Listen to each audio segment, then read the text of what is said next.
Bonjour à toutes et à tous et bienvenue dans Cinefiles pour une nouvelle critique. Je suis en compagnie d'Arthur. Salut Arthur. Salut. Ça va ? Ça va très bien. Eh ben bientôt ça va plus aller parce qu'on va parler d'un film qu'on est allé voir au cinéma, Tomb Raider, sorti en 2018 de Roar Uthaug, on va le prononcer bêtement.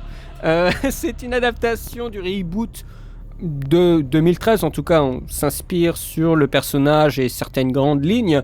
Donc c'est le reboot de 2013 qui est développé par Crystal Dynamics. C'est un film avec Alicia Vikander qui a été castée pour jouer le personnage, l'aventurière. C'est un film qui a coûté 90 millions, à peu près la même somme que le premier film avec Angelina Jolie. Il en a rapporté pour l'instant 220 millions dans le monde environ, mais il continue son exploitation.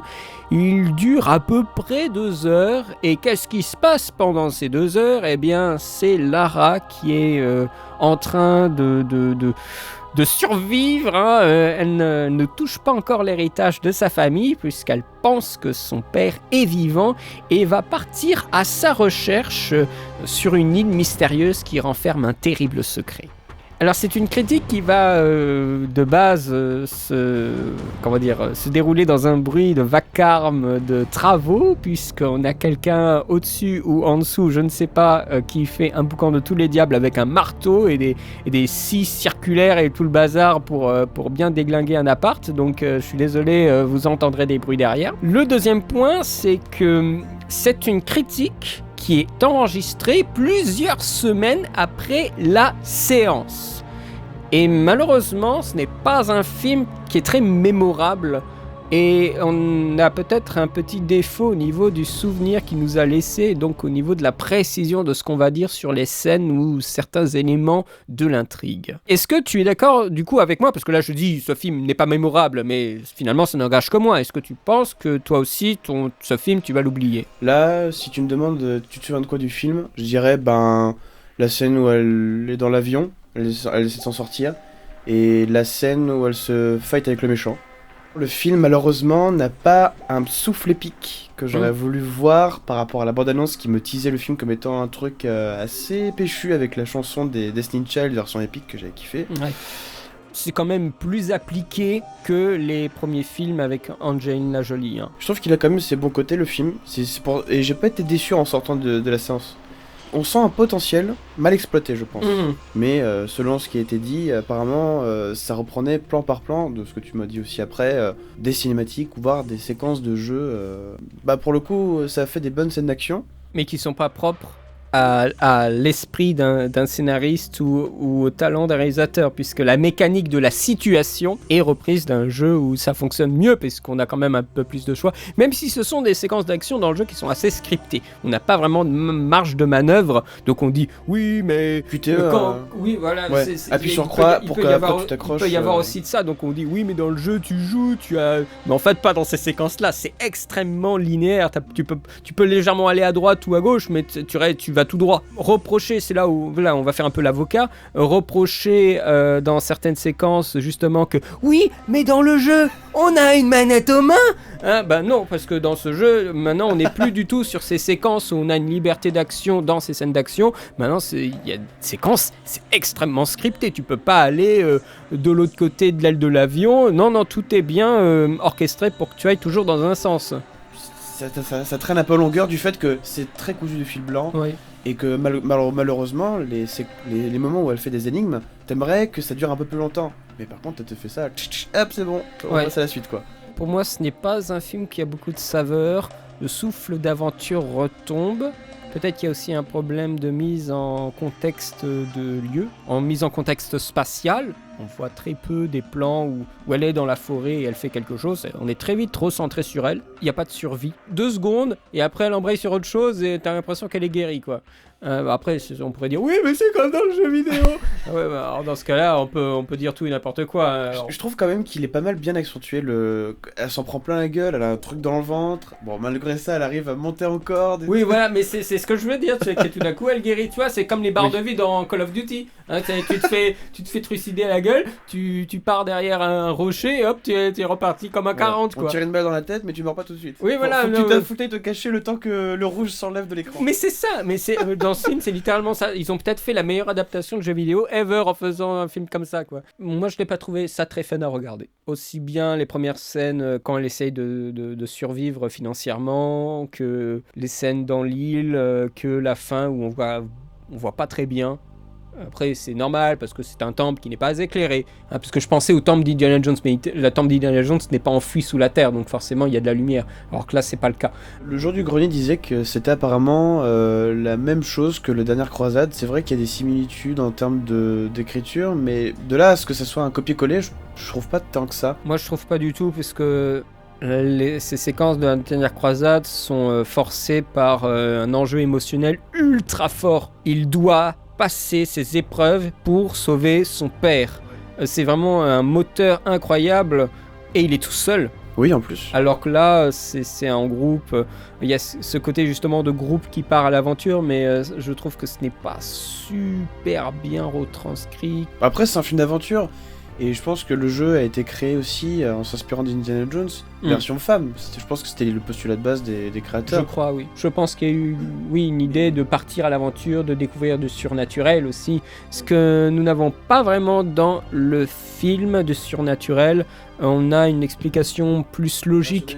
On peut le dire. Alors, tout de suite, on va parler du film en intégralité. Hein. Donc, j'espère que vous avez vu le film avant de vous aventurer davantage dans cette critique. L'aspect surnaturel, donc, c'est une princesse qui, au toucher, sèmerait la mort. C'est un bon twist d'avoir créé une porteuse saine d'un virus mortel. Je pense pas que ce soit une peste ou quelque chose de ce style-là, mais c'est un virus extrêmement virulent. Le virus en lui-même, je trouve, est surnaturel. Parce que à peine touché, le mec il est déjà en train de se décomposer, de transformer en une espèce de zombie avant de tomber en miettes. Ça c'est presque le virus, c'est surnaturel, mais pas l'apparition de la princesse ou des choses comme ça. Ah oui, elle se redresse un moment, mais on avait bien dit un moment. C'est un mécanisme. Oui, mais c'est un mécanisme. Il y a une espèce de barre qui la soulève exprès. Voilà. Moi je m'attendais à quelque chose de surnaturel, quelque chose qu'on nous aurait pas dévoilé, tu sais, en bande-annonce. Tout d'un coup, à la fin, on serait surpris. Mais en fait, non, le film est assez calme et assez réaliste. Alors ça, c'est vraiment un mot à prendre en pincette avec ce film-là. Je suis un peu déçu de cet aspect-là, qu'on n'ait pas un objet légendaire, tu vois, quelque chose... parce que dans les premiers films, on l'avait, hein. La boîte de Pandore, le triangle de lumière, hein, tu vois, on faisait un peu fantasmer le spectateur avec des objets mystiques. Ici, on n'a rien. On a un rouleau au début qu'elle prend sur elle, qui paraît important. Tu sais à quoi ça m'a fait penser ? Au cryptex dans Da Vinci Code. Bah, y a un peu de ça. Ouais. Mais c'est pour ça que j'ai aimé cette séquence, parce que ça me rappelait le cryptex, je trouvais déjà très classe comme objet. Et par contre, ce qui était dommage, c'est que l'énigme, on aurait pu se concentrer dessus avec une petite musique qui te met dedans et tout. Et là, hop, c'est bon, j'ai fait les gars, on peut passer à la suite. Mais moi je m'attendais en fait qu'il y ait plus sur cet objet que simplement avoir décodé un machin. Oui. Tu vois, moi je m'attendais qu'il y ait un code derrière le code et en fait qu'on en ait encore besoin pendant toute l'aventure. C'est pour ça qu'il y avait un plan. C'est juste le calepin en fait qui était l'objet important. Pour moi, il y avait un plan qui me disait ce truc va être important, c'est quand il y a la tempête, on a un moment, un plan où elle est en fond du plan et on voit le rouleau en train de glisser comme ça dans la cabine. Je me suis dit, oh mais elle va revenir pour aller le chercher, c'est évident. Pour moi, c'est un plan qui invite cette action. Ouais, c'est vrai. Ils n'en font rien. Et là, je comprends pas. Je me disais, mais en fait, ce plan, qu'est-ce que c'est ? C'est une fausse piste. C'est un plan qui invite forcément à cette action de nous le mettre au premier plan, cet objet qui fait la diagonale du plan et derrière Lara Croft. C'est évident qu'il va se passer un truc et ils le font rien. Et je crois qu'il y a eu des déclenchements de frustration à partir de ce point-là, je pense. Peut-être qu'il a fait ce plan-là pour nous faire croire que depuis le départ, cet objet... et allait avoir une grande utilité pour la narration du film, alors qu'en réalité, en fait non, ça serait le calepin du père en fait. Ouais. Moi ça m'a pas dérangé, je me souviens pas d'avoir eu les yeux sur ce cryptex. À moi à fond. Hein. Je fais une fixation. Mais moi la frustration, je te dis encore, c'est vraiment le fait qu'on passe à la moulinette tout ce qui aurait pu faire la saveur des petites séquences d'énigmes en fait. Bah ça, dans le premier Tomb Raider, t'as une scène qui le fait. Dans le premier ? Ouais. Quand elle est avec Daniel Craig et les autres méchants dans une énorme salle et ils doivent activer un machin de lumière. avant qu'il y ait la scène du bélier. À la fin. Et en fait, ils ont des trucs à enclencher, à mettre dans un espèce d'énorme cercle, et ils trouvent pas un dernier symbole. Et ils sont en train de chercher dans la pièce et tout ça, et il y a Lara Croft qui trouve un truc au fond. Et pour moi, là, c'est... Alors, du coup, elle n'est pas seule à résoudre l'énigme, mais il y a vraiment une idée de trouver la résolution de l'énigme dans un espace. Alors que là, il n'y a rien. Ouais. Il y a zéro énigme spatiale. Et bien sûr, c'est aussi un film qui regorge de personnages. Donc il y a une solitude qui disparaît. L'île est beaucoup trop peuplée, pourrait-on dire, par rapport aux jeux qui sont généralement des jeux assez vides, où le personnage est seul et où chaque confrontation avec un humain est une épreuve incroyable. En tout cas, dans les premiers... Dans le premier Tomb Raider, c'était vraiment ça. C'est-à-dire que le film pense trop à être un film dans sa narration. Accessible. Ils ont peur que le public lambda soit là en mode... Mais c'est chiant. Il n'y a pas beaucoup de dialogue, hein, et puis ça avance. Hein, alors qu'en fait, si, ça peut être intéressant, mais un scénario expérimental pour un blockbuster. Oui, voilà. Prise de risque. Voilà. Je pense que là, le mot qu'on n'a pas dit, je pense, pour le film, c'est qu'il manque peut-être un peu de prise de risque. Oui, la prise de risque, elle est absente dans beaucoup d'aspects du film, je trouve.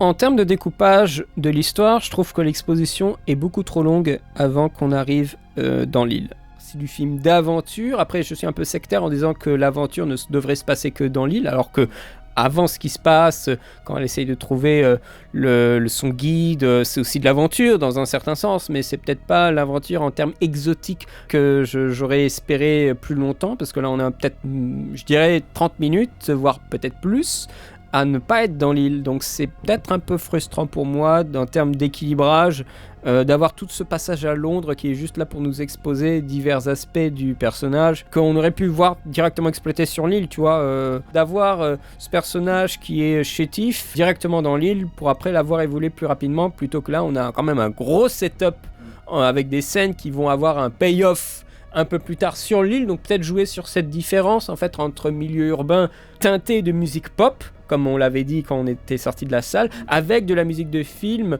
plus épique quand on est sur l'île. Donc peut-être qu'ils ont voulu mettre plus d'aspects, enfin plus de contraste. Scènes. Oui, je pense, pour créer un contraste, c'est pour ça que l'exposition est plus longue. On a ressenti une longueur parce que c'est déjà vu en fait. C'est ultra simple. En gros, c'est une fille de riche qui se refuse d'être riche. D'être riche, voilà. Comme disait Seb du joueur du grenier. Oui. Une galérienne de la vie. Ouais, c'est ça. Je trouvais que c'était une très bonne expression. Alors qu'en fait, elle pourrait très bien être tranquille chez elle, mais c'est un mode de vie qui ne lui n'intéresse pas. Ouais. Mais après, comme tu disais tout à l'heure par rapport au scénario, je pense que ce qui aurait été intéressant, après c'est ma façon, j'aime bien quand les films te racontent une histoire de cette manière-là, c'est qu'en fait, limite le film, bon, voilà, la petite explication avec la voix du père. Et hop, direct, on est déjà dans l'île, on comprend pas ce qui se passe, mais au fur et à mesure qu'elle survit, si on veut jouer sur le côté Survivor, tout du long, on est seul avec elle, on essaie de comprendre ce qui se passe, et après, à chaque fois qu'elle se retrouve face à une action, face à je sais pas, dans l'avion, et ben un flashback et qui nous fait comprendre le pourquoi du comment, tu vois, des choses. Je suis pas un sûr peu comme Man of Steel, mais après, ça aussi c'est un scénario cliché, mais je trouve ça plus immersif. Franchement, je suis pas sûr que les flashbacks les flashbacks nous auraient peut-être heurté. Ou alors il faudrait vraiment des flashbacks que j'aurais davantage apprécié que ceux dans le film de base où à chaque fois j'avais l'impression de regarder une série genre Les Experts, où par rapport à l'enquête, le mec il regarde un indice et puis flash, oh, et je t'ai dit ça, oh, et du coup j'ai l'impression de voir vraiment ça et ça me saoule ce genre, c'est vraiment le scénario qui tient par la main tout du long, quoi. Alors qu'il n'y a pas forcément besoin, parce que le film est assez simple dans son histoire, mais c'est vraiment pour te dire, attention, hein, tu n'as pas oublié que Himiko, c'était une pauvre japonaise qui, quand elle touchait des mecs, il mourait et tout ça. On te raconte 2 fois quand même faut le préciser, ça. Ouais. Ce qu'on voit au début, générique de début, avec des beaux plans sur le travail du père, avec sa voix qui est en train de raconter l'histoire de Himiko, et ben on se tape la même chose quand elle découvre son travail après avoir vu l'énigme et avoir découvert son le repère. Passage vers le labo c'est la même de chose, recherche. donc du coup ça apporte rien de nouveau et j'ai l'impression que c'est un rappel en mode ah t'as compris. Mais c'est vrai que c'est très embêtant parce que on sent qu'ils avaient des informations à donner en générique, absolument, mais ils savaient pas sur quoi ils allaient mettre ces informations. Les maisons de production, réalisées par, vous savez, ces choses comme ça. Donc ils ont essayé de recréer une séquence avec ces explications et du coup, on a des images qui reviennent 2 fois dans le film. À la limite, ils gardent ça, mais ils enlèvent la voix off, et ils mettent de la musique pour qu'on entende le thème de Lara pour la première fois, tu vois, là ça aurait été intéressant. Et après, la voix, là, elle t'explique les images qu'on a vues dès le premier. Là, oui, ok, mais non. Ils ont... Ouais, en effet. Mais c'est pour ça qu'encore une fois, manque de prise de risque. Oui. Quand tu vois ce film, t'as pas l'impression d'avoir vu trop de films pour apprécier. Si, ouais. C'est, moi je me fais cette réflexion de plus en plus. Hein. J'ai trop de bagages pour apprécier certains films. Ouais. Du coup, j'ai l'impression de voir des redites de 10 milliards de choses et de pas trouver du plaisir à voir ce truc, en fait. Si. Et moi, je vois ce film-là, j'ai vu mieux ailleurs. Ça, c'est le pendant maléfique d'avoir vu beaucoup de films. De la culture. D'avoir trop de culture, c'est de être blasé. Oui, c'est ça. Et ce film, j'ai été blasé. Comme Arthur me l'a fait remarquer avant qu'on l'enregistre, c'est que dans la salle de cinéma, j'arrêtais de me repositionner sur mon siège et je crois que même à un moment j'avais bâillé, mais genre, vous savez, à un moment clé du film, hein, genre à la fin, cette grosse scène d'action, moi je bâillais parce que je me faisais chier. Et ça, c'est parce que je suis blasé, parce que j'ai vu trop de films. Oh, on voit jamais trop de films, mais dans des films de cet archétype-là, films d'aventure, un peu exotiques et tout ça, j'ai vu beaucoup de choses. Donc moi je vois ça, le film n'a pas grand-chose pour lui et ça je le regrette. Et les quelques séquences qu'on n'a pas vues ailleurs, ben, c'est des trucs qu'on a vus dans des jeux vidéo.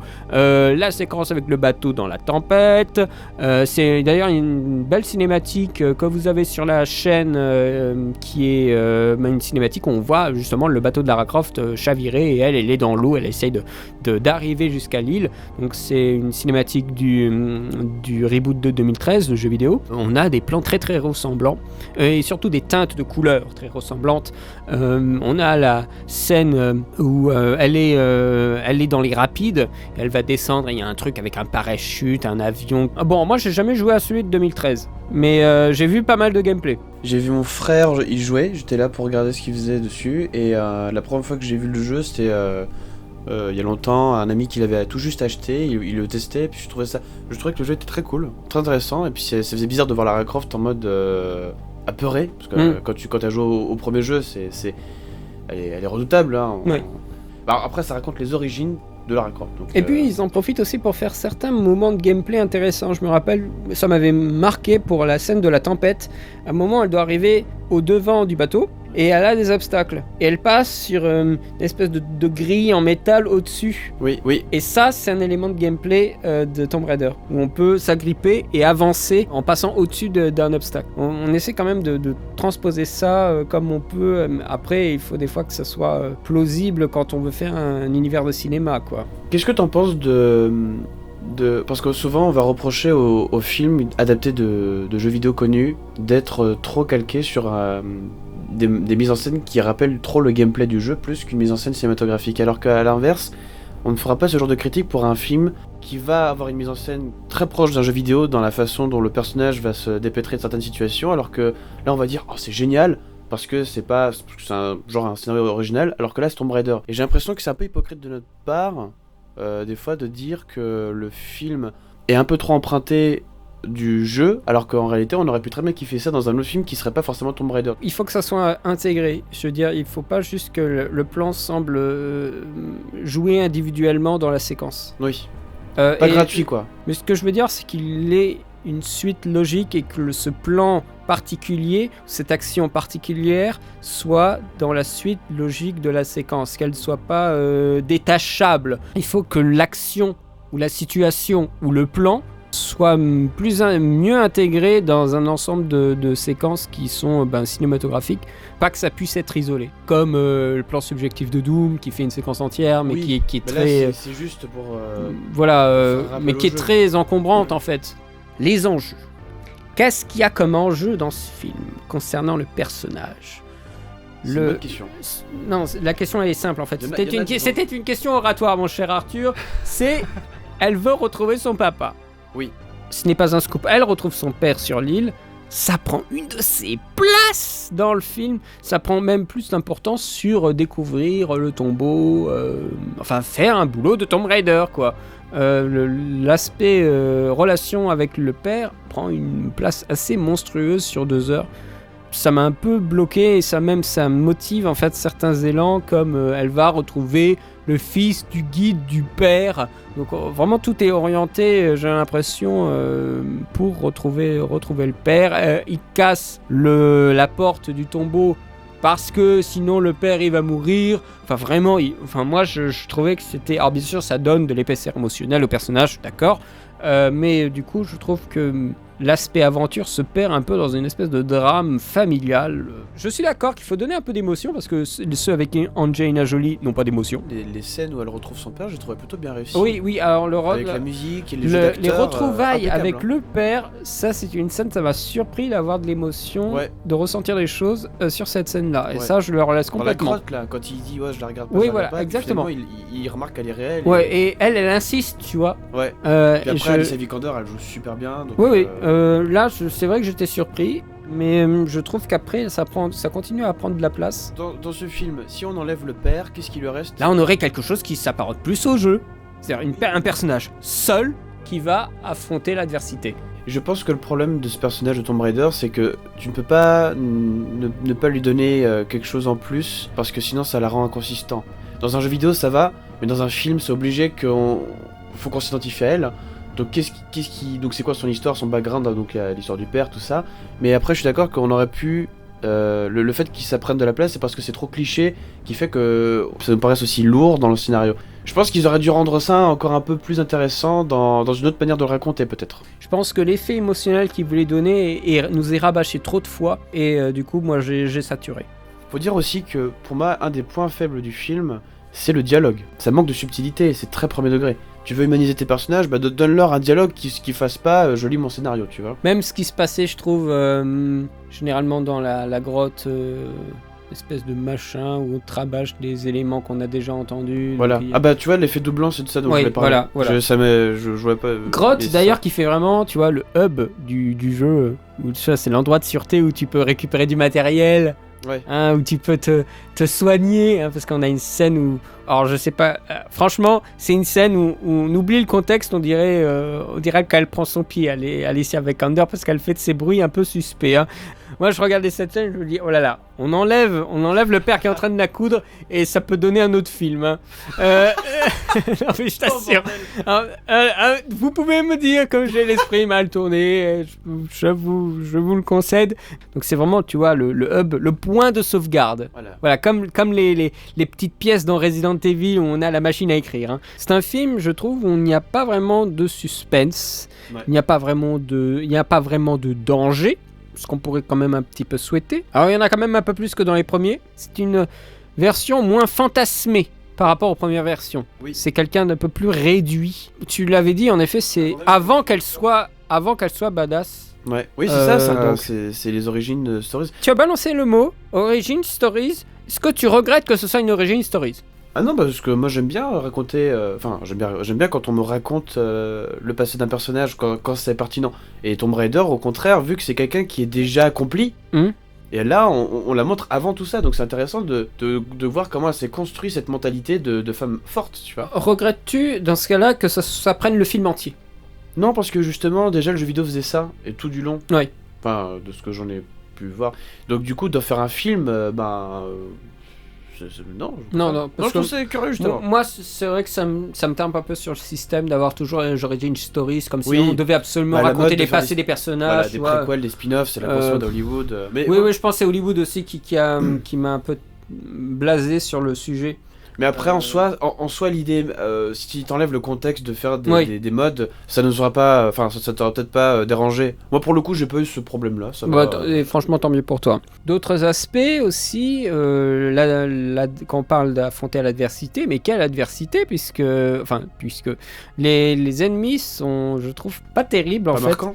Pas marquant, une espèce d'organisation qui se fait appeler la Trinité. Alors de ce que j'ai cru comprendre, c'est l'organisation qu'il y a dans le jeu vidéo. Moi je croyais que c'était un truc fait comme ça de random, mais en fait ça vient du jeu vidéo. Moi j'ai marqué dans mes notes, qu'est-ce que c'est que cette merde quoi. Toujours une espèce d'organisation qui veut dominer le monde ou détruire le monde et tout ça. Et on a encore cette idée de pas avoir simplement un petit conflit un peu réducteur bien sûr, mais qui suffit à l'île juste entière. Non, il faut... Oh là là, si on fait sortir cette momie de l'île, le monde entier est menacé. Toujours cette espèce de... Alors là, c'est hollywoodien à fond. Hein. C'est pour donner de l'ampleur à la Oui, situation. voilà, parce que les mecs sont tellement incapables de faire autre chose que ça, qu'il faut absolument sauver le monde à chaque fois. Je sais pas si ça te l'a fait ça toi, aussi, mais... ça me blase. À un moment, t'en peux plus. Et je trouve que ce qui marche pas par rapport à ça dans le film, c'est qu'ils le disent, mais on ne s'en rend pas compte en tant que spectateur. Parce que c'est isolé. On est sur une putain d'île. Exactement. C'est tellement isolé que du coup, on ne ressent pas l'impact que ça pourrait avoir dans le reste du monde. Ouais. Parce qu'on voit juste des mecs qui, quand ils touchent, ils sont zombies. Mais de toute façon, les zombies ils nagent pas. Tu vois, le kilomètre d'eau qui sépare cette île du reste du monde. Ouais, Qu'est-ce qu'on s'en bat les on rend couilles, pas bien compte aux spectateurs l'idée de propagation en fait du virus. Ça joue aussi sur. Du coup, on n'y croit pas. Ça joue aussi sur l'enjeu. Hein. Quand je vous disais qu'il n'y a pas de danger, il n'y a pas de suspense, on aurait pu faire une course, vraiment une belle course poursuite entre un mec qui a un morceau de la momie jusqu'à l'hélicoptère et elle qui essaye absolument de le rattraper, quoi. Ça aurait été super, un truc dans la forêt et tout ça, et tu vois que le mec il se rapproche de l'hélicoptère, putain là moi j'aurais été à fond. Le mec il détient le virus et il faut absolument qu'il reste sur cette île, là où j'aurais été à fond. Le truc s'arrête tout de suite dans la grotte. Mais je t'assure que là, moi, j'imagine la scène, putain. Elle s'accroche, tu sais, elle s'accroche à l'hélicoptère. Putain, mais alors là, épique. Vol à ras des arbres. Elle aurait fait, des branches. mais oui, mais elle aurait fait avant Tom Cruise, tu vois, parce que Tom Cruise, il a une scène avec un hélicoptère dans le prochain Mission Impossible. Yes. Mais là, ouais, où elle aurait été, voilà, elle se serait pris les arbres et tout ça. Là, ça aurait été épique. Là, moi, j'aurais signé à 100%. Et ça aurait été une scène inédite du jeu. Mais voilà. Mais les mecs, non, on reste dans un pauvre décor demi-molle, demi-molle. Non oui, mais demi-molle, demi-éclairé, dans une pauvre pièce dans la grotte. Je trouve. Après, je trouve que quand même, le film est quand même bien en termes de décor. Je trouve qu'il est assez joli. On en reparlera. Non mais là, je parle de la cave. La caverne, le décor de fin. Oui, le décor de fin, oui. C'est pas ouf. J'étais pas en mode waouh. J'étais pas euphorique. Ouais. Mais je trouvais ça joli. Tu vois, c'est vrai que quand t'es dans la forêt, tu sens des fois le fond vert. Mais quand tu étais dans la grotte, je trouvais que c'était pas trop moche. C'est même pas moche du tout en fait. Moi je trouvais qu'il y avait tellement de filtres par-dessus les images que moi je croyais pas à tout ça. Ouais. Je trouvais que c'était pas très élégant et. Ouais, c'était pendant les scènes où elle était en parachute. Ça semblait très grand, mais étant donné que c'était pas très éclairé. L'histoire veut que ça soit pas éclairé bien sûr. Moi j'ai pas trouvé ça très beau à voir en fait. Tu sais après dans les premiers Tomb Raider, outre le fait que c'était des jeux et qui permettaient pas de s'attarder davantage sur des textures bien stylisées, il y a des caves, des grottes. C'est pauvre, oui, là, on est d'accord. Mais justement, je trouvais que ça retranscrivait bien ce côté très. Tu sais, quand elle se bat contre le méchant à la fin, ça m'a rappelé un peu Tomb Raider 1 avec la méchante. Oui. Elle l'a fait, avec elle le fait Natla, tomber et tout. J'ai pensé à ça tout de suite. D'accord. Avec rien autour, juste un pauvre fond noir à perte de vue, c'était un peu ça. Ouais. Il y a un moment, tu sais, quand elle saute de l'avion en parachute, il y a des petits effets. J'ai l'impression, je sais pas si c'est voulu par le réalisateur d'avoir cette esthétique-là en mode cache-misère par rapport au fait que c'était tourné en studio, mais je trouvais que c'était intéressant à la fois, ça pouvait desservir au film. Je savais pas comment poser, mais je trouvais que c'était la première fois que je voyais ça. Peut-être dans Skull Island ils ont fait ça, mais un effet comme si tu regardais un film en 3D sans les lunettes. Où tu vois oui, tu me l'avais dit. La superposition du rouge, bleu et tout. Et il y a un moment, tu vois ça, sans que ça se fasse mal aux yeux, mais quand elle est en mouvement, ça crée de la couleur. Et tu dis waouh, Tomb Raider en couleur. Un film Technicolor. Ouais, il faudrait que je revoie la scène pour bien m'en rendre compte, mais je trouve par moment il y avait tellement de filtres sur tout, en fait, que les images me semblaient cheap. Tu vois, à un moment il y a un blocage le bois, en étalonnage. Moi j'ai décroché aussi en termes d'étalonnage. Je trouvais que c'était fade.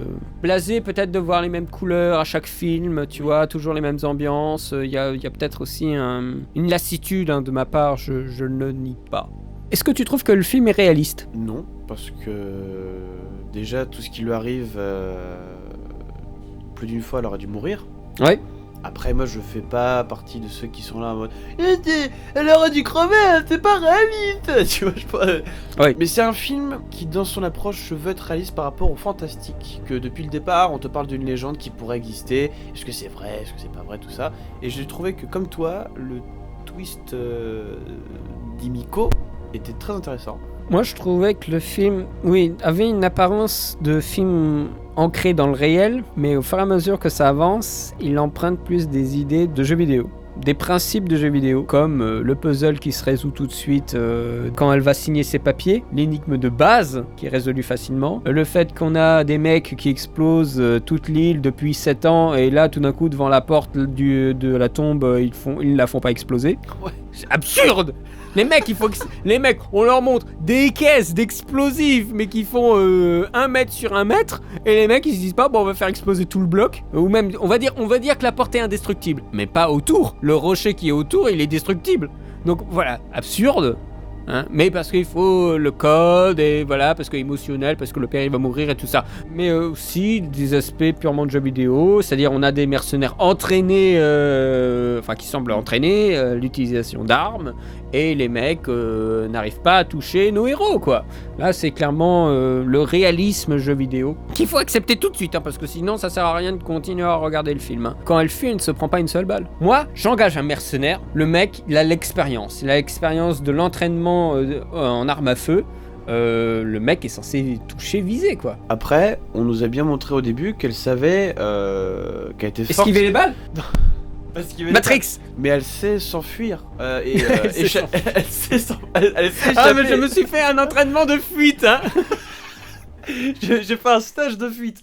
Non mais je veux dire par là que tu sais quand toute la séquence de vélo elle est pas gratuite. Ah mais elle se fait pas tirer dessus. Même s'il y a des gens qui ont envie de la tirer, mais Ah non mais attendez, on va en venir à cette séquence. Je le valide. On va en venir à cette séquence de poursuite. C'est une sacrée blague ce truc. Enfin, elle est rapide quand elle court, comme quand elle fait du vélo. On t'a présenté le personnage comme quelqu'un de très d'athlétique, ouais. Dans les jeux de shoot, tu ne les loupes pas ces cibles-là dans la forêt, ou même une balle, tu vois. Headshot terminé, quoi. Enfin, à moins que ce soit des branques. Hein, ce sont des mercenaires, certes, mais c'est pas non plus des mecs qui ont fait l'armée avant. Enfin, on a pas ça, on n'en sait rien. Hein. Oui, c'est vrai qu'on n'en sait rien, mais en tout cas, ça peut être le cas aussi. Ça peut être le cas. Parce que je pense des forces spéciales non plus. Des gens de leur calibre dans ce genre de pays, genre des mecs qui travaillent pour des groupes, des mafias et des choses comme ça, c'est des gars qui sont entraînés, quoi. Même s'ils ne sont pas, ils ont pas forcément fait beaucoup de missions, c'est des gars qui s'entraînent en dehors, quoi. Quand tu vois des entraînements genre à la John Wick, ce qu'a dû faire Keanu Reeves juste pour s'entraîner aux armes à feu, tu peux imaginer que ces gens-là ont fait peut-être ce type d'entraînement. Moi, tu vois, c'est là où je tolère parce que c'est un film, déjà de base, c'est un film, que le héros ne peut pas se faire tuer tout de suite. Et je le tolère aussi parce que c'est l'adaptation de jeux vidéo où là, c'est encore pire. Là, les méchants ne touchent pas, sont programmés pour ne pas toucher l'héroïne. Donc, à partir de là, ok, je l'accepte. Dans un sens, enfin, si on le prend, le réalisme, si on ose parler de réalisme concernant ce film, là, je pose un haut là. Il y a une scène où j'ai pensé qu'ils allaient, où j'ai cru qu'ils allaient peut-être nous faire l'instant viol, parce que dans le jeu vidéo, on me l'a dit, j'ai pas vu, mais il y a une cinématique QTE où tu dois faire en sorte de jarter l'ennemi qui veut s'en prendre à toi sexuellement. Ouais. Et je me suis dit, avec toutes les polémiques sur le harcèlement sexuel, machin, nanana, est-ce qu'ils vont eux aussi nous faire un truc un peu là-dessus, du fait que c'est un peu encore une Lara Croft assez badass. Et là, il y a une scène qui a plutôt bien éclairé, ça m'a rappelé un peu Tarzan des fois, dans les jeux de lumière, dans la forêt où elle se bat contre le mec et tu sais, elle le noie dans l'eau. Dans la boue là, ouais. Moi j'adore cette scène parce que t'as envie qu'il s'en prenne plein la gueule, le mec il est... Voilà. Et j'ai cru qu'à un moment, c'est le mec, je vais me taper ton corps, un truc comme j'enlève ma ceinture. Tu vois, c'est ça, je m'attendais à ce qu'il fasse ça, finalement ils l'ont pas fait. C'était pas trop le propos de la scène, je trouve. Et justement, c'est bien qu'il ne l'ait pas fait parce que je trouve que ça aurait été un peu too much, je trouve. Ouais. Ces mercenaires, ils font face à une nouvelle version, une version alternative, pourrait-on dire, de la version au gros sein et au gros flingue des premiers jeux vidéo, mais aussi des premiers films. Adieu la grosse moto, bienvenue à la bobo vélo. C'est ce que je l'avais dit aussi en sortant de la salle, c'est qu'on troque une Lara Croft qui prend en fait des atouts masculins pour les faire siens. La grosse moto, c'est quand même une marque des premières versions films et aussi des premiers jeux où elle avait une moto pour quelque chose de plus dans l'air du temps, économe. Première chose qui m'est apparue, c'est qu'aujourd'hui dans beaucoup de films on présente plutôt le vélo que forcément la grosse moto ou la grosse voiture. C'est plus écolo. Je pense, il y a cette idée écolo, tu vois, qui traverse quand même Hollywood. Je pense, tu vois, à Megan Fox dans Tortue Ninja, elle se déplace en vélo, tu vois, il n'y a pas je prends un taxi ou tu vois, non, c'est le vélo. Clark Kent aussi dans Man of Steel à la fin. Ah bah tu vois, ça je l'avais oublié. Bah écoute, je te Même fais confiance. Un plan, la caméra accrochée au vélo, j'ai même vu dans le making of, on s'attarde dessus. Bah écoute, je te fais confiance parce que moi je m'en souviens plus. On a une personne, Alicia Vikander, qui crée un symbole changeant, une orientation plus chétive du personnage. Je trouve que c'est oui, on nous fait attention, j'ai fait un entraînement, mais pour pas grand chose, tout est cuté. Bah, c'est dommage, la scène elle est pas agréable à regarder, trop flash cut.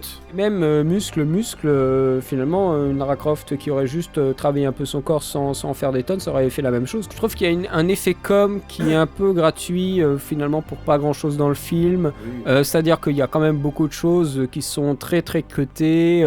On a des effets spectaculaires, mais on sait très bien que c'est des fonds verts, donc on n'a pas besoin d'un entraînement physique pour juste sauter ou faire un petit effort.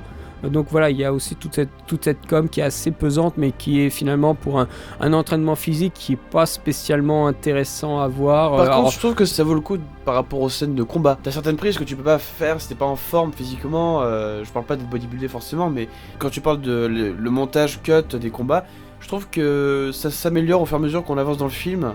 Par exemple, la scène de combat finale avec le méchant, je trouve plutôt mieux monté. Ah bah Dieu merci, parce qu'avant c'était le calvaire, et encore t'avais pas besoin de faire un entraînement physique de je sais pas combien de mois pour finalement cette scène là. Je veux dire, quelqu'un qui était physiquement correct aurait pu très bien le faire aussi, tu vois. Après c'est pour l'acteur aussi, pour qu'elle se mette dans le personnage de Lara Croft. C'est une manière aussi de jouer parce que Alicia Vikander, c'est pas, je sais pas si elle fait du sport à côté, mais c'est pas le genre c'est une danseuse de base, donc c'est pas le genre de, oui, ouais, c'est vrai, c'est pas le genre de rôle qu'on lui donne tout de suite, tu vois. Ça va être plus dans le jeu, tout ça. Là, j'ai l'impression que c'est son premier rôle où elle doit faire quelque chose de physique. Et dans l'absolu, elle joue bien le personnage. Ah bah moi de toute façon je suis un fan invétéré de cette actrice. Moi j'adore Alicia Vikander. J'avoue peut-être ne pas être objectif par rapport à elle. Après, l'objectivité pure n'existe pas, mais voilà. Bon, moi, tu me dis Lara Croft, Alicia Vikander, j'achète. Sans le père, il n'y aurait eu aucun attachement de ma part. Par rapport à l'actrice ? Ouais, complètement. Même par rapport au personnage, tu vois, à ce qui se passe dans l'histoire. Je l'aurais même plus accepté comme dans le premier film. Toi, cynique. Je pense qu'elle le sera dans le prochain s'ils rapportent au box-office. Ouais. Parce que le film se termine clairement sur une ouverture à un nouvel opus. Son arc origin story est terminé. Et le 2, ce sera le caractère cynique du personnage. Ce côté un peu irrévérencieux et un peu exploité dans cette scène-là. Mais ou même quand elle parle avec le bourré là. Oui. Le bourré. Le bourré. C'est comme ça qu'on le présente dès le départ. Lourenne. Ouais. Ah bon, moi je trouvais ça très bien. Pas de romance. Moi, ça me convient. Quand même, je trouve que c'est une caractéristique du personnage. Ce n'est pas un personnage qui propose de la romance. Bon, alors dans ceux avec Angelina Jolie, on tire un peu sur la corde, mais pas tant que ça. Mais après, on peut se dire que c'est aussi quelqu'un qui a plus vécu. Forcément, c'est aussi quelqu'un qui a vécu des petites amourettes. La romance. En même temps, elle aurait été. Bah du coup, l'histoire est taillée sur l'amour d'une fille pour son père. Oui, voilà, on se rapatrie sur le père, oui. Ça aurait alourdi le récit, de mettre une romance en plus. Oui. Ce qui est amusant, c'est que dans le premier film avec Angelina Jolie, on avait un petit peu avec Daniel Craig, mais on avait aussi sur le père. Et puisque dans le deuxième, l'intrigue du père est complètement coupée, là, on fait beaucoup plus sur Gerard Butler. Tu vois, on essaie toujours de trouver un répondant émotionnel. Ici, étant donné qu'elle est toute jeune et elle n'a pas encore connu beaucoup de choses, ben, on fait full focus émotion sur le père. On pouvait pas enlever le père. Donc moi je suis content que le Lorraine n'ait pas eu plus d'importance en émotion, que ce soit un camarade avec une relation de respect qui est bien. On compte aussi sur le joli minois de Alicia Vikander pour emporter le spectateur avec lui. Quand il y a une jolie femme, on n'a pas envie qu'elle se fasse écraser, tuer, charcuter, tirer dessus, voilà. Donc, Mais je trouvais que le personnage du pêcheur, même si on l'a pas décrit, l'histoire le décrit pas forcément, on dit juste c'est le fils d'un mec. On commence quand même avec une vision peu aimable, peu flatteuse du personnage quand il arrive bourré avec son fusil qui fait sortir les gamins, tu vois. Donc ça nous place tout de suite le contexte, tu vois. Le père il est plus là, le fils il s'en sort pas, bla bla bla, il joue au jeu, il a perdu, tu vois, c'est très vite, mais après c'est des choses. Et bah tu vois, quand même, j'aime bien ce personnage, j'ai bien aimé. Après, tu vois, il a pas de charisme, mais il joue tellement bien son personnage, je trouve, l'acteur, qui fait que du coup, le personnage nous paraît humain, suffisamment bien humanisé que on s'identifie un peu à lui. Pour ma part, c'était le cas. Ouais. Et puis la première scène avec les deux, moi je la trouve bien, où tu vois quand elle donne de l'argent de sa première chaussure et il y a l'autre qui lui dit « Passez-moi la deuxième chaussure » parce qu'il sait qu'il y a le reste. Et finalement, il l'engage et ils partent après. Je crois que c'est juste après ce plan-là où il dit c'est la deuxième chaussure que t'as le plan général où t'as le bateau qui part, tu vois. Moi je trouvais que c'était plutôt bien. On a Nick Frost qui sert à rien. Voilà. Il a quelques répliques dans 2 scènes qui ne servent à rien, c'est très encombrant, c'est trop identifiable, le mec est trop identifiable comme « Attention, Nick Frost, c'est un comique !» Et en fait, c'est pour pas grand-chose. Hein, elle est pas drôle, la scène, ouais, mais elle est pas lourde non plus. Moi j'ai trouvé ça lourd. Parce que j'ai trop identifié le personnage par rapport à sa fonction. Je trouve que franchement dans ce film il y a un problème de profondeur de personnage. Il y en a 1 ou 2 qui sont bien là, mais sinon c'est pour des fonctions. Je suis blasé de voir des personnages qui sont là pour véhiculer une idée de fonction, pour faire fonctionner le personnage principal dans sa profondeur. C'est comme dans Les Aventuriers de l'Arche perdue. Tu as Indiana Jones qui attend que sa profondeur soit creusée pour aller chercher l'Arche d'Alliance. Et t'as plein d'Arabes autour qui sont des figurants qui sont en train de creuser, tu vois, pour amener à faire ce trou de la profondeur. Et donc là, littéralement, c'est ça. C'est Lara Croft qui attend comme ça, dressé, que la profondeur psychologique de son personnage se fasse creuser par des petits personnages secondaires qui ne servent à rien. Pour moi, Nick Frost, il fait partie de ces Arabes qui sont en train de creuser. Donc, retenez-le, Nick Frost serait un petit Arabe esclave. Mais franchement, dans le film, je vois ça. Le fait qu'elle arrive là, oh là là, je vous mets mon truc en jade parce que c'est mon père ou ma mère ou je sais plus qui là qui lui a donné tout ça. Donc profondeur du personnage et l'autre, moi j'en ai rien à foutre. Donc voilà, elle se fait malmener par le mec, donc profondeur du personnage. Donc voilà, le mec il aide à creuser son personnage, tu vois. Mais ce mec n'a pas dans l'absolu de profondeur. Dans cette idée-là, t'as aussi l'entraîneur de boxe qu'on voit à 2 secondes au début. Mais lui, c'est même pas un personnage, c'est une silhouette, le gars. C'est comment là? C'est un PNJ que tu vas croiser une fois dans le shop pour prendre des items. Dans notre élan, on a oublié de parler d'un truc quand même, c'est la morale de Lara sur son héritage. C'est quand même quelqu'un qui a tout l'argent du monde et qui ne veut pas toucher à l'héritage parce qu'elle pense que son père est mort. Et l'absurdité, enfin encore une fois c'est une absurdité, mais bon, il faut l'accepter, c'est qu'au bout d'un moment, elle a un déclic d'aller chercher son père et pourquoi pas elle... C'est-à-dire, c'est quoi? Elle a passé 7 ans à rien foutre. Et tout d'un coup, tu sais pas pourquoi.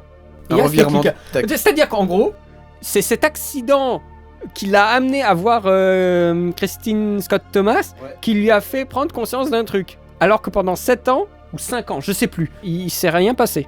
Elle a eu aucun de ses déclics. Donc voilà, c'est une artificialité du déclenchement de l'aventure. C'est la peinture. C'est la peinture. Qui est ultra... Enfin, vraiment, faut accepter le truc. J'arrive même pas à trouver le mot, tu vois. Où tu me reprochais de dire ultra. Mais là, j'arrive même pas à terminer, en fait, la phrase, tu vois. Donc, oui, moi, je bloque vraiment sur ça. La question morale. C'est vrai que son revirement est très très rapide. Mais la moralité du personnage. On va faire avancer l'histoire.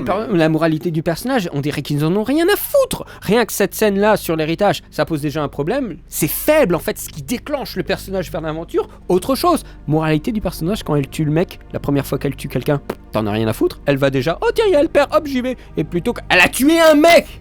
Ouais. Tu vois, moi en plus, je trouve qu'elle le jouait bien, ce moment où elle tue, elle se rend compte qu'elle a ôté une vie, elle pleure. Oui, elle pleure, mais elle ne revient jamais sur cette décision, à aucun autre moment, parce qu'on enchaîne tout de suite avec un autre élément dramatique, alors qu'on aurait dû faire espacer plus ce moment pour qu'on ait un peu de moment où vraiment elle dit « Putain, j'ai tué un être humain ». Je trouve ça aussi, encore une fois, la moralité de ce qui se passe, les enjeux émotionnels, parce que ça c'est un enjeu émotionnel, rien à foutre. Tout est sur le père.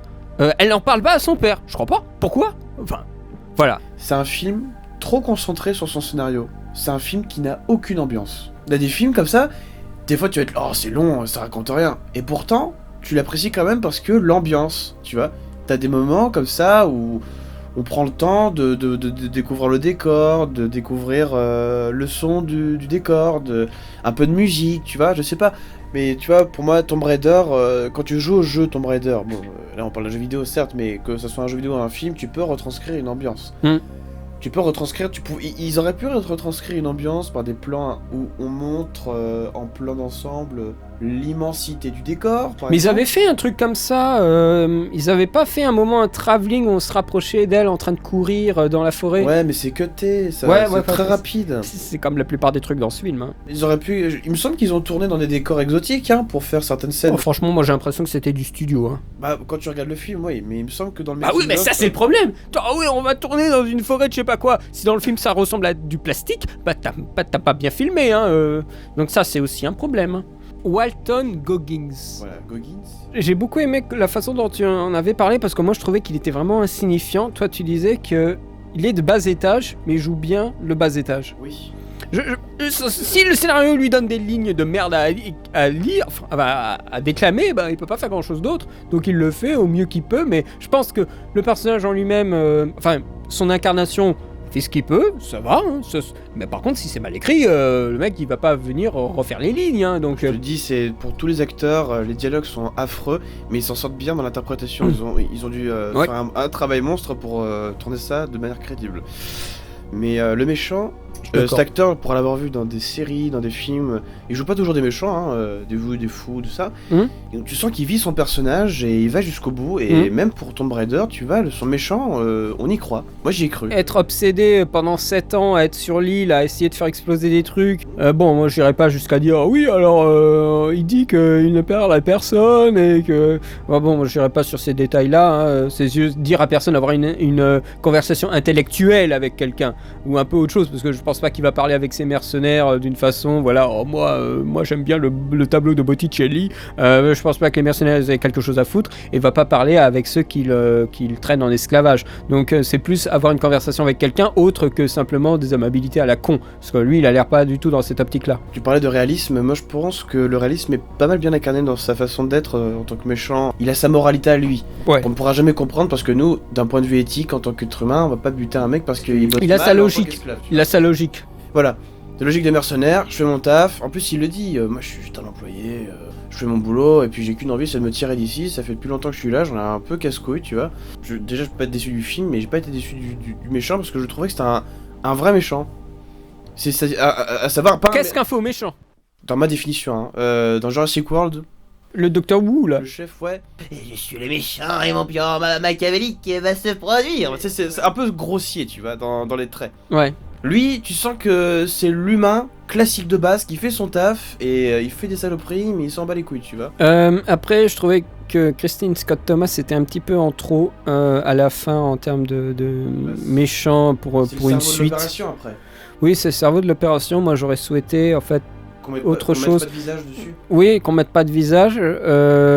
Oui, là, c'était quand même assez marqué. Avec des flashbacks, tu sais. Elle voit que c'est elle, et hop, on te refait les flashbacks avec tout ce qu'elle a dit. Comme si on était trop cons pour comme si on était des gros teubés. Comme tu disais, ça prend pas de risque. C'est vraiment, on veut tout rabâcher. Information redite. Hein, comme on disait qu'il y avait des choses qui étaient redites. C'est ça dont je voulais parler. Ouais. Je trouve ça ridicule.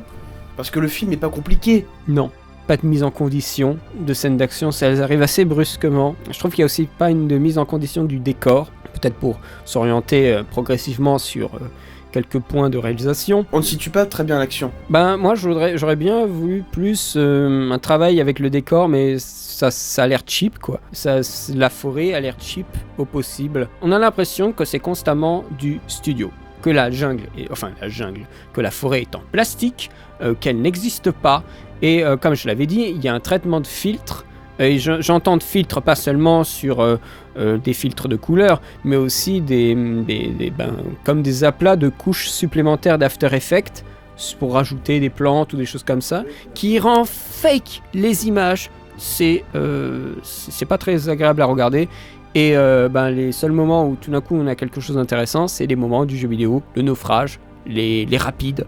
Et je trouve ça assez regrettable que le film ne s'emballe pas dans une scène qu'on n'a jamais vue, comme celle qu'on avait évoquée, qu'on avait imaginée tous les deux un petit peu avant, avec la poursuite pour absolument récupérer un morceau de la momie ou un truc comme ça. Je suis désolé, mais je pense que pour arriver au même résultat, on aurait pu avoir quelque chose qui nous surprenne un petit peu, qui puisse créer plus de tension, plus d'émotion. Peut-être pas plus d'émotion parce qu'il y en a quand même. Le père, il fait le boulot. Le père, il essaye vraiment de nous créer l'émotion avec sa fille. L'acteur qui joue le père, il joue bien. Ouais, il joue bien. C'est de la façon dont il incarne ses phrases et tout, bien qu'elle soit naze, moi j'ai envie d'y croire à cette histoire. Ouais. Même si elle est maltraitée, la relation père-fille par rapport au truc, quand c'est là quoi. Ça marche. Tu trouves que c'est une forme scolaire dans la réalisation ? Scolaire ?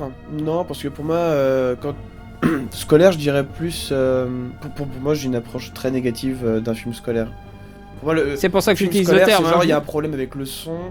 Ah non, je voulais dire, c'est que ça prend aucun risque de ouf et que ça reste, okay, tu vois, côté un peu. Voilà, on fait notre petite scène et puis voilà, il y a pas un style, il y a pas. C'est fourre-tout. J'ai l'impression que le réal, il a l'air d'être incapable de faire quoi que ce soit de sympa.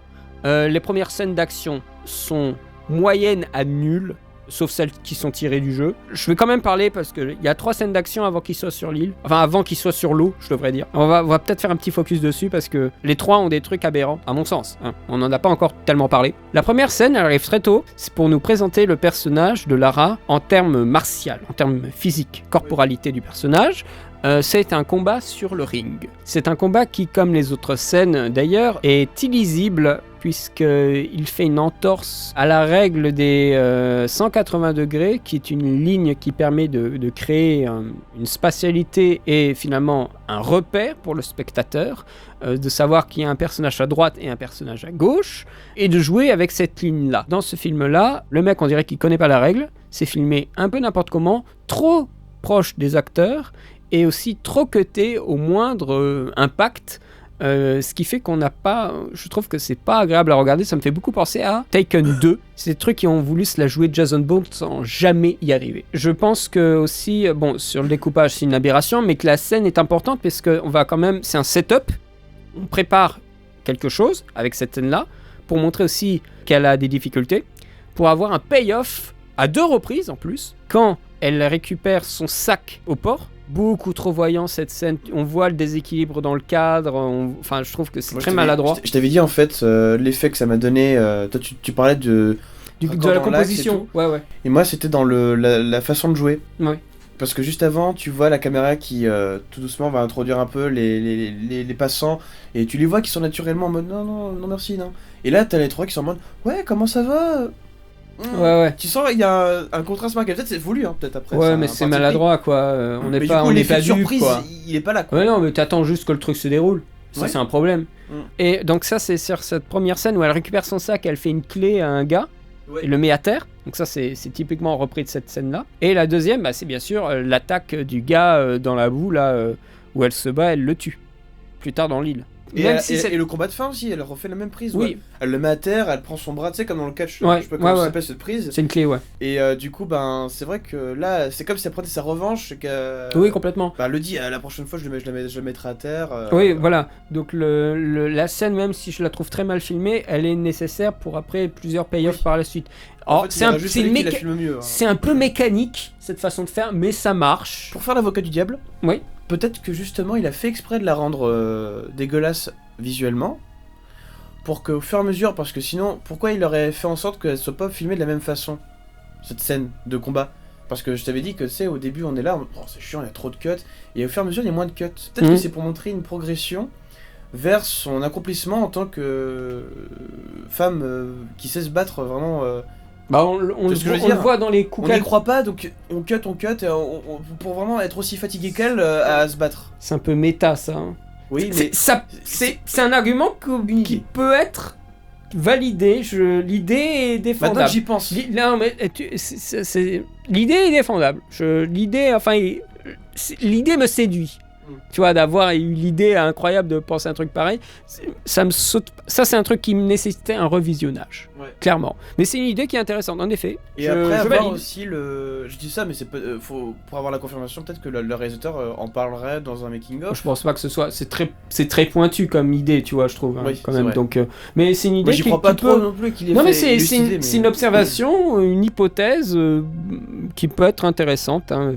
Deuxième scène, un peu plus tard, c'est la fameuse course vélo dont on vous avait teasé le caractère sous-jacent un peu spécial. Mise en contexte, c'est une livreuse et pour se faire un peu plus d'argent, elle va participer à une sorte de course un peu spéciale. C'est une course dans laquelle elle va laisser derrière elle une traînée de peinture et d'autres coursiers concurrents vont devoir l'attraper. Et par l'attraper, ils vont devoir toucher, pincer sa queue.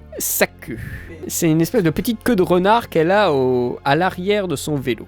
Mais ce que moi je trouvais un petit peu spécial, c'est que cette course, il n'y a que des mecs. Et c'est pas les mecs les plus intelligents de la planète. Hein. Quand vous les voyez, c'est des mecs qui ont envie de se la serrer. Hein. En plus, on a un plan où elle est au milieu, elle traverse tout le régiment de mecs. Ouais. Et on sent que vraiment, c'est une scène qui est là pour nous narrer l'objet du désir sexuel de Lara Croft. Qui est Lara Croft dans la pop culture? C'est quand même l'objet de désir.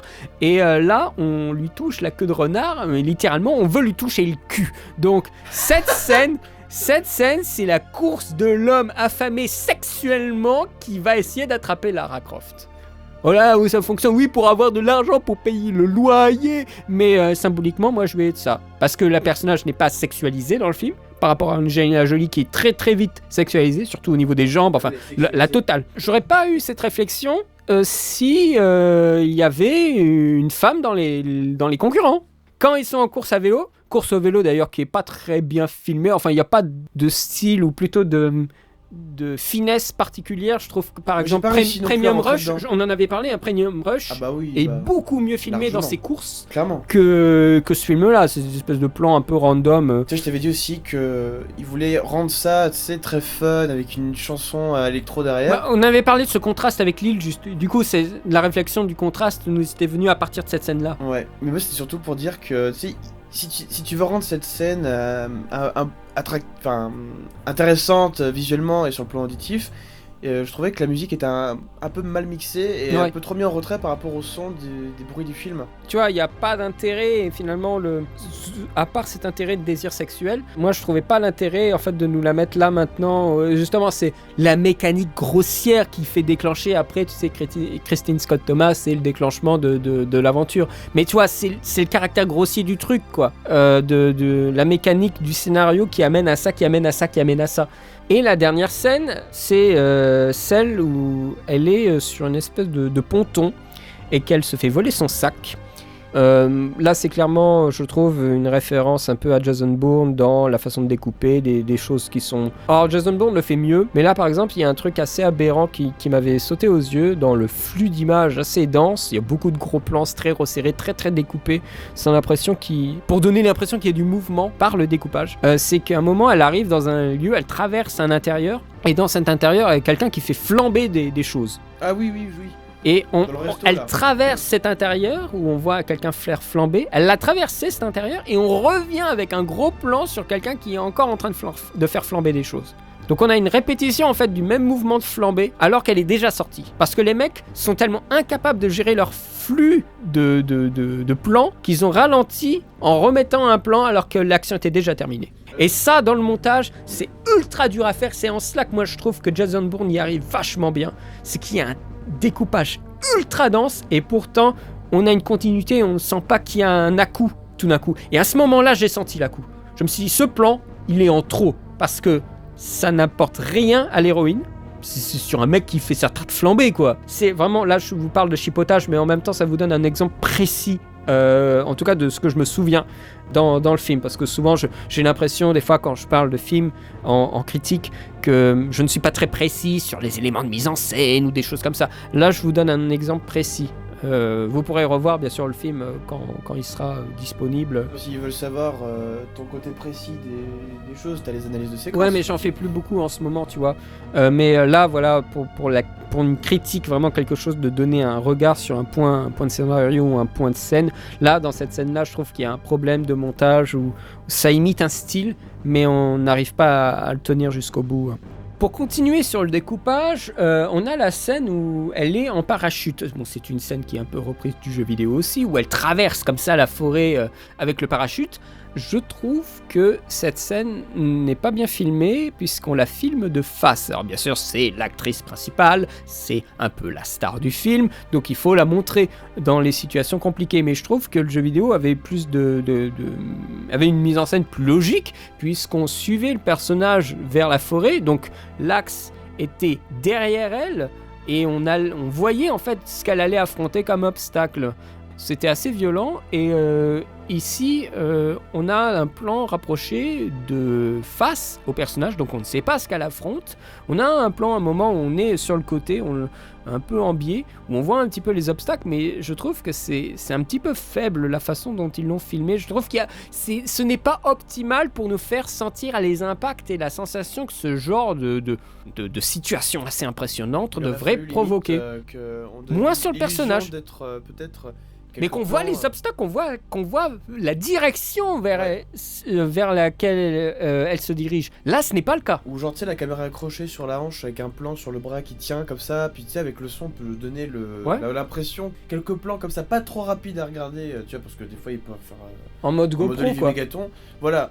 Mais ouais, ça pourrait être intéressant ça, mais ils l'ont pas fait. Ouais, là j'étais un peu déçu du découpage, mais comme je vous le disais pour les séquences précédentes aussi, hein, il s'est filmé finalement avec des angles qui ne sont pas optimales. Après c'est un peu rehaussé, parce que le mec il est compétent celui-là, c'est rehaussé un peu par l'ambiance musicale. Alors Arthur, tu es là, tu es compositeur, c'est un peu ton domaine, je vais te laisser un peu donner un peu ton impression sur ce film en termes musique. Ah, donc alors la musique... Pour donner mon avis, elle est bien, mais... Elle fait le taf. Elle fait le taf, voilà. Un peu comme le méchant du film, tu vois. Et la musique, elle manque d'identité. Elle a une identité, mais elle est trop discrète pour être entendue. Quand j'ai regardé le tuto de Junkie XL sur YouTube, son thème, il le joue au piano et puis il le rejoue en violon. Et en fait, c'est vrai que quand il me le dit, quand je réécoute la bio, ah d'accord, mais dans le film, tu l'entends pas. L'impression que ça m'a donné, c'est qu'il y avait un peu de BVS et un peu de Mad Max. Oui. Et tout est mélangé. Voilà, on vous donne la BO, quoi. Le morceau en question, quand toi tu t'as cru entendre comme moi la musique de BVS, c'est le morceau dans la BO de Tomb Raider qui s'appelle Nanana Ayamatai. Oui. À la toute fin du morceau, il y a cette montée progressive des violons qui fait ta-na-na-na. Mais c'est la même progression qu'on entend quand on voit Batman arriver au début avec la course-poursuite en Batmobile. Là, c'est la même progression harmonique. Et en fait, du coup, je pense que les studios ont dû lui demander de faire une theme music sur ce morceau-là. C'est ce que tu me disais plusieurs fois, c'est que des fois, les compositeurs, ils ont envie de faire des choses, mais les studios, le réalisateur, le producteur leur demandent non, nous on veut que tu fasses un peu comme cette BO aussi. Parce qu'en fait, ils ont monté leur film avec des musiques souvent des mêmes compositeurs. Hans Zimmer, il en est victime comme d'autres, et Danny Elfman aussi. T'as l'impression que c'est pour ce film-là le cas aussi ? Quand tu écoutes bien la musique, toi t'as eu l'impression d'écouter Mad Max, je pense qu'ils ont dû monter avec pas mal de musique où il a fait ce côté tribaux. Il s'est dit, ok d'accord, c'est le cas des charges, je vais vous faire ça, mais par contre laissez-moi au moins le sound design s'il vous plaît. Mais par contre c'est pas les mêmes sons de percus. Parce que là dans Mad Max c'est ce qu'on appelle les taiko, tu sais, c'est des trucs asiatiques, mais c'est plus les sons propres aux percus utilisés dans tout film d'action hollywoodien. Oui. Là il a voulu rendre ça encore plus exotique.